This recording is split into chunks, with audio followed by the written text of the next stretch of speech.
ये सारी सूरत हाल तो दान भाई आपने ठीक रखी है बिल्कुल। जो जिस तरह से है, हमारा मेन स्ट्रीम मीडिया इसके ऊपर बात नहीं कर रहा, और इसी वजह से शायद आवाम के अंदर अवेयरनेस भी नहीं है, और कोई सोशल मीडिया के हवाले से भी बहुत ज़्यादा इसके ऊपर बात नहीं हो रही। लेकिन ये एक बहुत बड़ा समिट हो रहा है, बहुत बड़ी चीज़ हो रही है। पाकिस्तान के लिए बहुत बड़ा सेटबैक है कि उसके बराबर के मुल्क के अंदर इतनी बड़ी चीज़ हो रही है, और पाकिस्तान को किसी ने गलती से नहीं पूछा आप भी आना चाहें तो आ जाएं।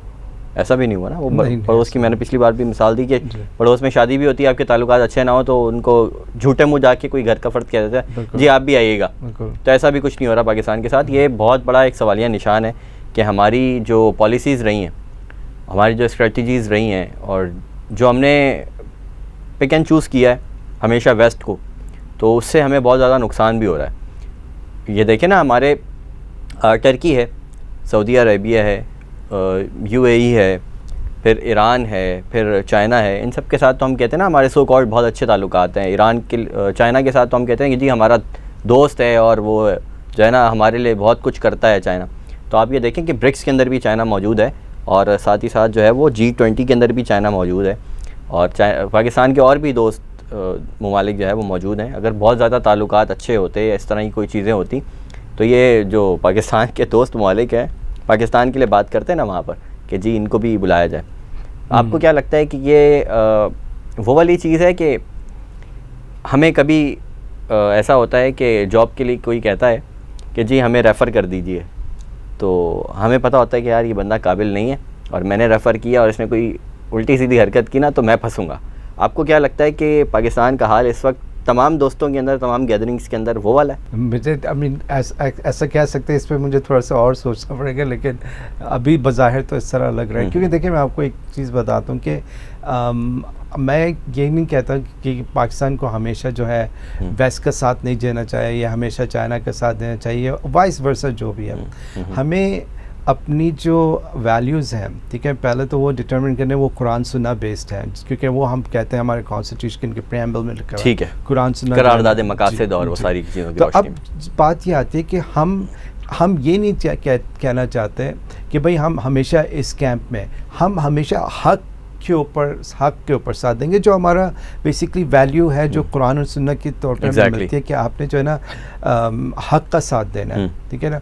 यानी वल अस्र इन्नल इंसान लफी खुस्र इल्ला लल्लज़ीना आमनू व अमिलुस सालिहात व तवासौ बिल हक़ व तवासौ बिस सब्र। तो वो वाली बात जो है कि हमने हक का साथ देना है। हम ये नहीं कहना चाहते कि भाई हम हमेशा जो है लाइक चाइना के दोस्त हैं या सऊदी अरेबिया के दोस्त, किसी से भी गलती हो सकती है, लेकिन ज़रूरी नहीं है कि हम जो है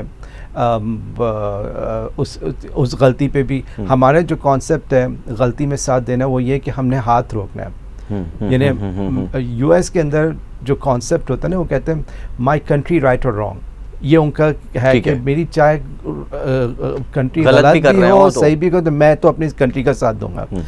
हमारी ये कॉन्सेप्ट मुख्तलिफ है। हमारे अगर हमने अपने भाई का साथ देना है, चाहे वो गलत हो या सही हो, लेकिन गलत में जब साथ देना है उसका हाथ रोकना है। ये नहीं कि आप उसको पीछे से कह रहे हैं, साथ देने का मतलब ये होगा। जी, साथ देने का मतलब ये होता है। तो ये हमारी वैल्यूज़ हैं और इस पर हमने स्टैंड लेना है। लेकिन अभी तक जो इंटरनेशनली जो हमारा एक क्या कहना चले कैरेक्टर ट्रेट बना हुआ है, वो यही है कि आप इनको जो ज़्यादा पैसे इनके लीडर्स को देगा, उधर ही फैसले का बेसिकली रुझान उधर होगा।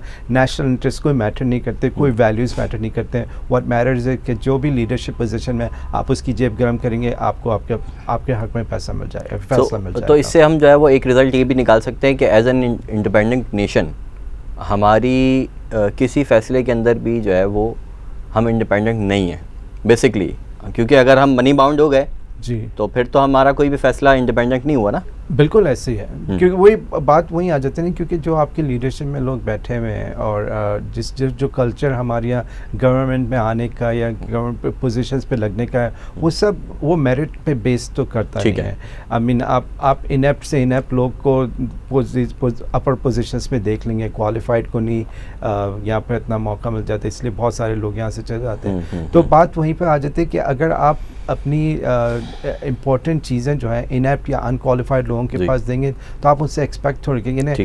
गधा कभी भी घोड़ा तो बन नहीं सकता। एग्जैक्टली, ठीक है, चाहे आप उसके साथ कुछ भी कर लें, जितना ही पॉलिश कर लें, तो वो हो नहीं सकता।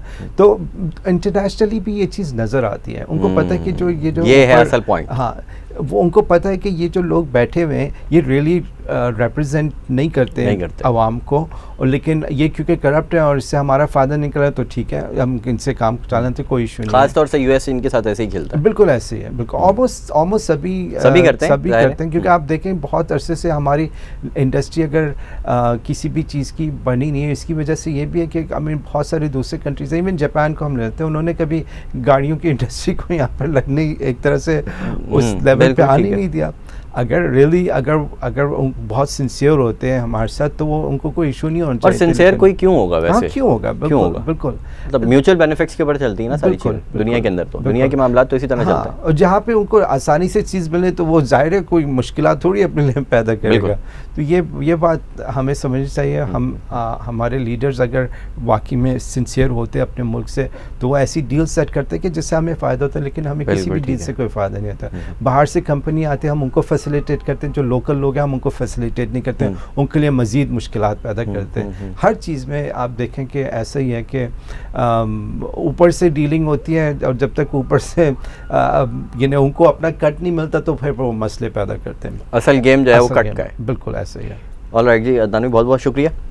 नाज़रीन, ये था हमारा आज का प्रोग्राम। और सूरत-ए-हाल जो है वो कुछ इस तरह की इस वक्त चल रही है मुल्क के अंदर कि जो हड़ताल वाला जो मामला हुआ, पूरा एक बहुत बड़ी हड़ताल और एक बहुत बड़ा इत्तेहाद का मुज़ाहरा अवाम ने किया, और उसके नतीजे के अंदर पूरे मुल्क के अंदर कम्प्लीटली लॉकडाउन भी हुआ और शटर डाउन भी हुआ। ठीक है, तो ये एक बहुत बड़ी चीज़ थी, लेकिन इस चीज़ के होने के बाद भी जो हमारा हुक्मरान तबका उसने दावे तो कर दिए थे अगले दिन कि हम ये कर लेंगे, हम वो कर लेंगे, IMF से बात करेंगे। तो IMF से जो बात की थी तो IMF की तरफ से साफ़ जवाब आ चुका है कि हम किसी तरीके का कोई रिलीफ़ नहीं दे सकते, क्योंकि आप लोगों की पॉलिसीज़ पहले गलत रहीं। आपने जो अपने वज़रा को, अपने हुकूमत में रहने वाले लोगों को और साथ ही साथ अपने गवर्नमेंट के मुलाजमीन को फ्री बिजली दे देकर आपने ख़ुद अपना नुकसान किया। वही बात जो बहुत से पार्टीज़ भी कर रही थी, ख़ास तौर से जमात इस्लामी कर रही थी ये बात, और वही बात जो है वो तकरीबन वही बात IMF ने भी की है कि इसकी वजह से जो है वो अब आपका जो तकरीबन शॉर्टफॉल कहेंगे इसको कि वो बहुत ज़्यादा बढ़ गया, जिसकी वजह से हम नहीं कर सकते। तो IMF की तरफ से साफ जवाब आ गया है। पेट्रोल के रेट एक बार फिर बढ़ने वाले हैं और मुल्क के अंदर बहुत ज़्यादा अनारकी है। जो तमाम तर सूरत-ए-हाल हमने बताई है आपको, ये सारी बैरूनी थी।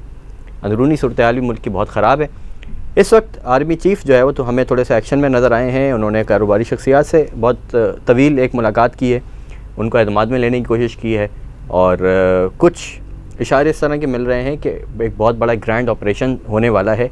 जो करप्ट लीडर्स हैं इस मुल्क के, जिन्होंने पैसा बहुत सारा चोरी किया हुआ है, अब आपको अचानक से बहुत सारी ख़बरें भी सुनने को मिल रही होंगी कि फ़लाँ के घर से इतने अरब निकला है, फ़लाँ के घर से इतने अरब निकला है। कुछ ख़बरें उनमें जो है वो बनाई हुई हैं और कुछ ख़बरें उनमें हकीकत भी हैं। तो वो पैसा कहाँ जा रहा है, क्या होने वाला है मुल्क के अंदर, आर्मी चीफ़ क्या करने वाले हैं, इसके ऊपर एक बहुत अहम प्रोग्राम हम करेंगे। और उसके लिए हम जो है वो एक बहुत अहम मीडिया की एक शख्सियत हैं, उनको दावत भी देंगे, इंशाल्लाह बात करेंगे इसके बारे में। ये प्रोग्राम बहुत अहम होने वाला है, इसका इंतज़ार करिएगा और ये प्रोग्राम ज़रूर देखिएगा। This was Mohammad Saad Aslam signing off. आपसे मुलाकात होती है जल्द। अगर ये प्रोग्राम पसंद आया हो तो इसको ज़रूर शेयर कीजिएगा। अल्लाह हाफ़िज़।